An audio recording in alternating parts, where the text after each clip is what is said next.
कई वर्ष पहले एक घने जंगल में 4 चोर रहते थे। वे चोरी से प्राप्त धन को एक साधारण से बर्तन में रखते थे, लेकिन उसकी रक्षा अपनी जान से भी अधिक करते थे। समय बीतने के साथ उनका मन चोरी चकारी से ऊबने लगा। एक दिन एक चोर ने कहा, मैं इस जिंदगी से तंग आ चुका हूं। हर समय सतर्क रहना पड़ता है। जरा सी चूक हुई नहीं कि पकड़े जाने का डर बना रहता है। दूसरे ने सहमति जताई, हां, मैं भी अब शांति और ईमानदारी से जीवन जीना चाहता हूं। तीसरा बोला, तो फिर क्यों ना हम यह जंगल छोड़ दें और किसी ऐसे शहर में जाएं जहां हमें कोई नहीं जानता हो। शायद वहां कोई साफ सुथरा काम मिल जाए।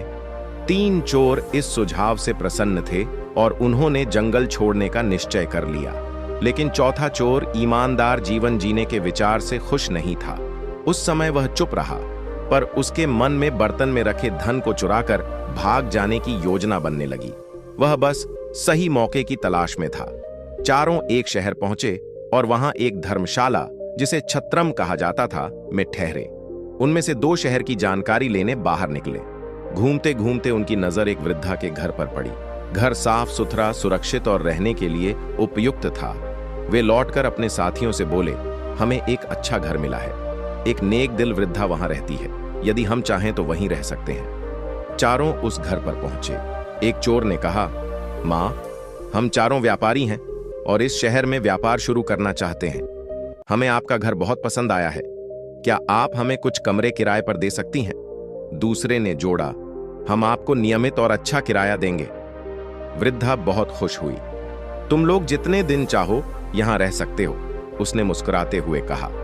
चारों चोरों को यह पता चल गया था कि वह वृद्धा बहुत ईमानदार और निस्वार्थ है, इसलिए उन्होंने अपना धन से भरा बर्तन उसे सौंप दिया।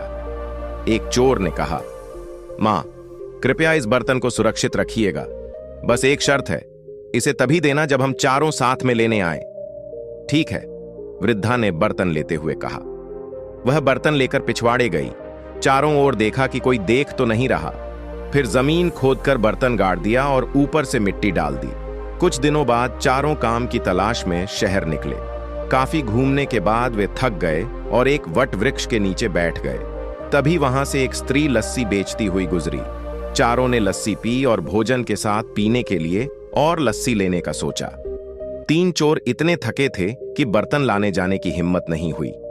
चौथा चोर, जो इसी अवसर की प्रतीक्षा में था, तुरंत बोला, मैं चला जाता हूं।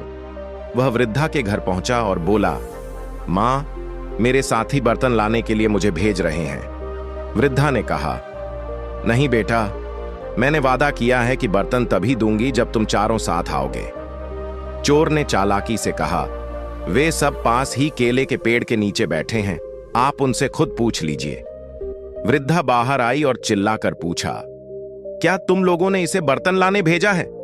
तीनों ने उत्तर दिया, हां मां, दे दीजिए।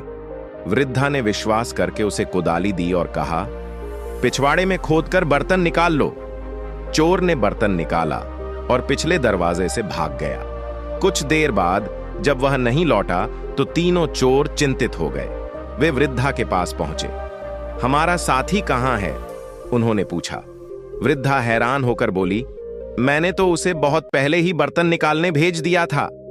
तीनों समझ गए कि उन्हें धोखा दिया गया है। उन्होंने वृद्धा पर आरोप लगाया और उसे न्यायाधीश के पास ले गए। न्यायाधीश ने वृद्धा को दोषी ठहराया और कहा कि नुकसान की भरपाई वही करेगी। वृद्धा रोती हुई घर लौट रही थी। तभी राजा और उसका मंत्री वेश बदलकर वहां से गुजर रहे थे। उन्होंने वृद्धा से रोने का कारण पूछा। पास में खेल रहे लड़कों में से एक, रावण, ने पूरी बात सुनी। रावण बोला, भगवान करे उन तीनों को उनके किए की सजा मिले। राजा ने आश्चर्य से पूछा, क्या तुम इस मामले का न्याय कर सकते हो? रावण ने आत्मविश्वास से कहा, हां, और मैं यह फैसला राजा के दरबार में सुनाऊंगा। अगले दिन दरबार सजा। रावण न्याय आसन पर बैठा। उसने तीनों से पूछा, तुम्हारी शर्त क्या थी? कि बर्तन तभी मिलेगा जब हम चारों साथ आएंगे, उन्होंने कहा। रावण मुस्कुराया, तो जाओ, अपना चौथा साथी लेकर आओ। शर्त पूरी करो, तभी बर्तन मिलेगा।